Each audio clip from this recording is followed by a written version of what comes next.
The cashier kept answering me from behind the counter, but I never saw his face. Every time I stepped closer to the glass, the reflection showed me standing alone.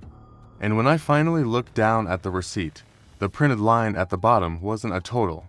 It was a warning, with my full name spelled perfectly, in a town I'd never been to before. I was driving west through rural stretches where the highway feels less like a road and more like a corridor. No towns, no lights, just long black fields and the occasional tree line shaped like torn paper against the sky. I'd been on the road for hours, coffee worn off, eyes stinging from dry heat blasting through the vents. The only reason I stopped was because I saw a gas station sign that looked like a lighthouse in the dark. It was one of those older stations with mirror-tinted windows, bright overhead fluorescents, and a convenience store that sold everything from jerky to windshield fluid. Two pumps worked. One didn't. A handwritten sign on the broken pump said out of order in thick marker, but the letters looked shaky, like whoever wrote them wasn't calm.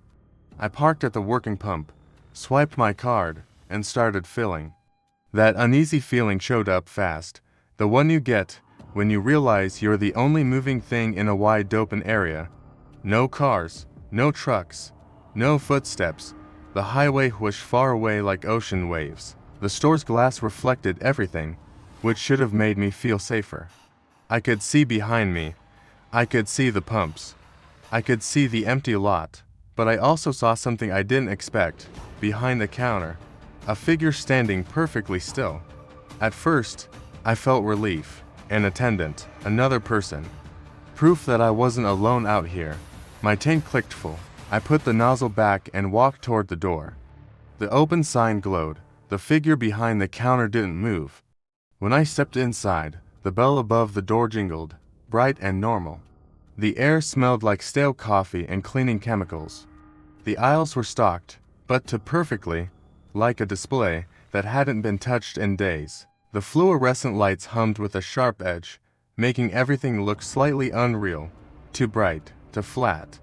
"Evenin'," I called, because I felt awkward not acknowledging the person behind the counter.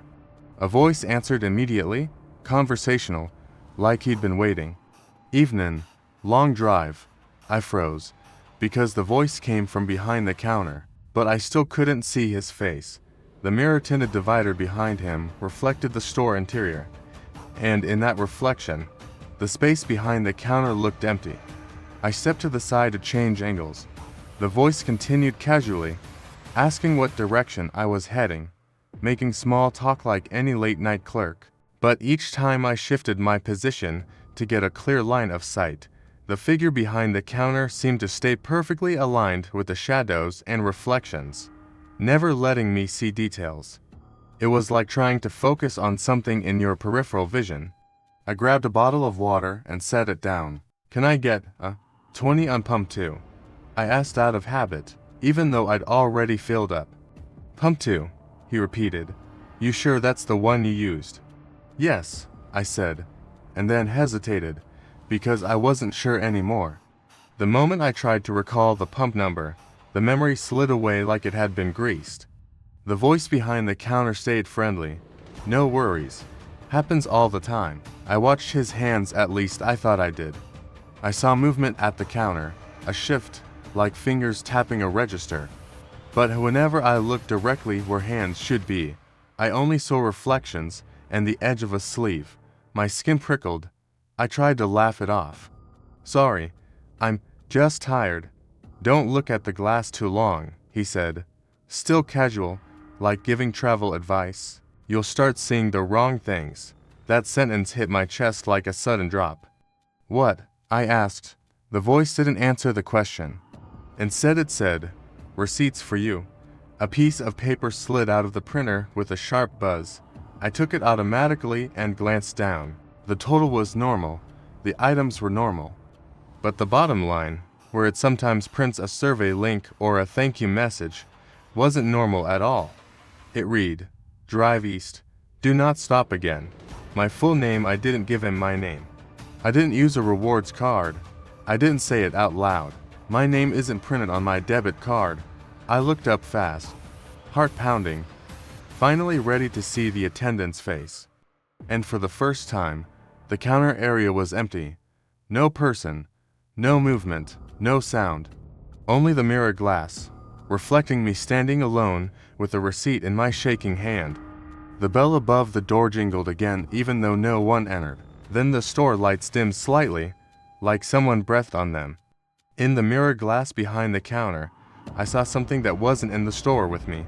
A second version of me, standing behind my own reflection, closer than should be possible, had tilted the wrong way, smiling without showing teeth. I whipped around, nothing.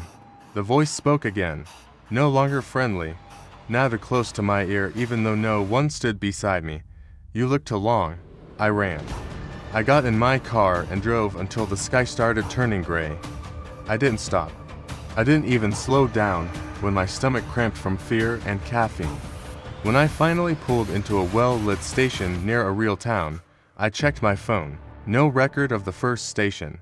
No transaction name that matched. The dollar charge was there, but the merchant line was blank, like the system didn't know what to call it. I still have the receipt in a drawer, and the ink hasn't faded at all. Sometimes I take it out just to prove I didn't imagine it, and every time I read my name printed there, I get the same crawling thought. It knew I was coming before I did. The bathroom sign said out of order, but the door was warm when I touched it. When I pushed it open, I heard whispering inside the walls like someone practicing my voice. And the moment I tried to leave, I realized the gas station had no cars, no road noise, and no exit back to the highway. Just pumps, and a building that felt like it wanted to keep me. This was in the American backcountry where the interstate breaks into long, lonely stretches, and the GPS feels less confident with every mile. I'd been driving for hours through empty land, nothing but scrub, fences, and the occasional distant farmhouse light.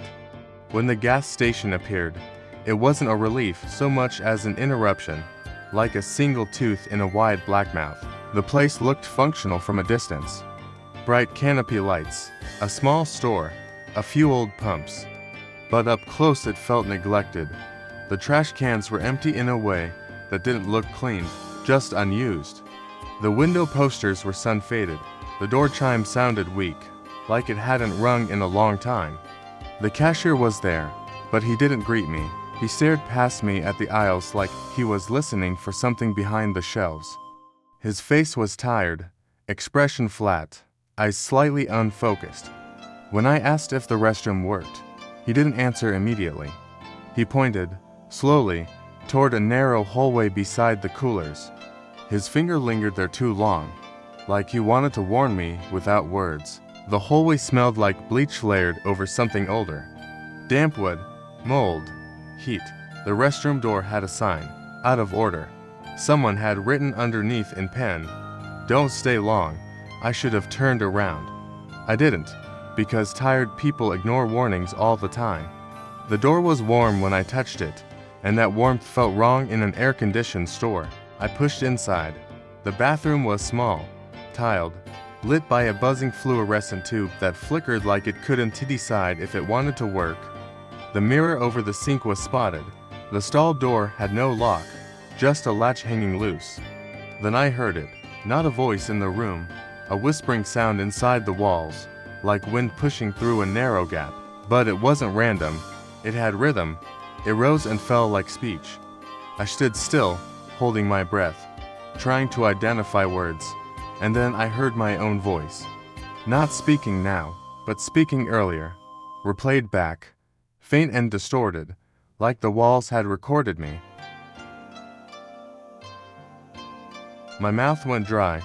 I backed toward the door, but my shoulder brushed the stall and the loose latch clicked softly.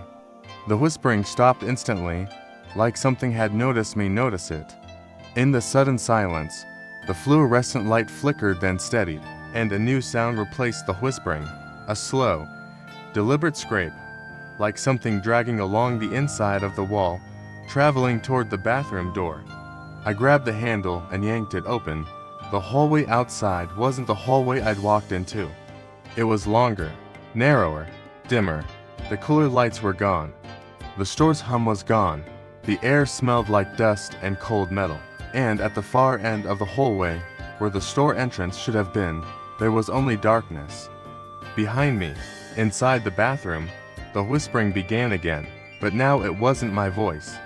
It was layered, multiple voices at once, softly repeating the same phrase like a prayer. Don't stay long. I ran down the hallway anyway, shoes slapping tile, heart punching my ribs. The farther I went, the more the walls seemed to tighten, like the hallway was narrowing as I moved, forcing me forward. My breathing sounded too loud, and with each breath the whispers matched me, exhaling at the same time, like they were learning how to be me. At the end, I hit a door and shoved it open and burst outside into the gas station lot. But the lot was wrong. The highway was gone. No road noise. No passing headlights. Just empty land stretching into a dark that looked too smooth, like a painted backdrop. The pump stood under the canopy light, but the light didn't spill naturally. It fell straight down like a prison spotlight. My car was still there, but the windows were fogged from the inside, as if someone had been breathing in it. I ran to the driver's side and wiped the glass. A face stared back from inside. My face. Except the expression was wrong wide smile, eyes to open, like someone wearing my features without understanding them. Then the store intercom crackled overhead, loud enough to shake the air. Don't hang it up, a voice said, and it was mine. I don't remember unlocking my door. I don't remember starting the engine. I only remember the sensation of the lot stretching, like the ground was turning into a conveyor belt beneath my tires, trying to pull me back under the canopy. When the highway finally reappeared, it was like waking up, sudden and disorienting. I drove until sunrise without stopping. Later, when I checked my map's history, there was a blank gap where the station should have been, as if my phone refused to acknowledge it. Sometimes, late at night, my car's speaker pops with static when the signal is weak, and every time it does, for one split second, I think I'll hear my own voice again, calmly repeating a warning I didn't take seriously enough. Don't stay long.